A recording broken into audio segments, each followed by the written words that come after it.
আমার আজকের লাইনটা আমাদের দেশের বেকার পোলাপানদের জন্য।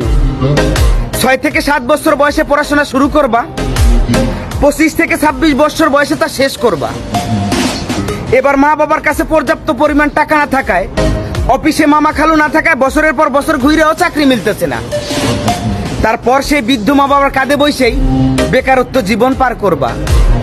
অন্যদিকে শখের মানুষের বিয়ে হয়ে যাচ্ছে, তার বাড়ি থেকে বলতেছে পোলায় কি করে। পোলায় এখন গ্রাজুয়েশন কমপ্লিট কইরা বর্তমান মা বাবার কাঁধে বসে বেকারত্ব জীবন পার করতেছে।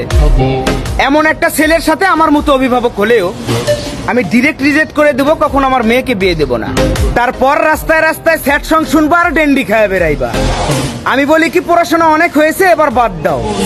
আজকেই পাসপোর্ট অফিসে যাওয়ার একটা পাসপোর্ট বানাও। 10 বছরের মিশনে প্রবাস জীবনকে বেছে নাও। দেখবা 2 বছর যেতে কি না যেতেই তোমার বাড়িতে একটা বিল্ডিং হয়ে গেছে।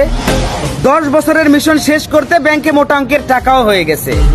তারপর বাড়িতে ফিরে এসো, দেখবা তোমার জন্য মেয়ে নয়, মেয়ের মাও রাজি হয়ে গেছে। কথাটা মাথায় রেখো।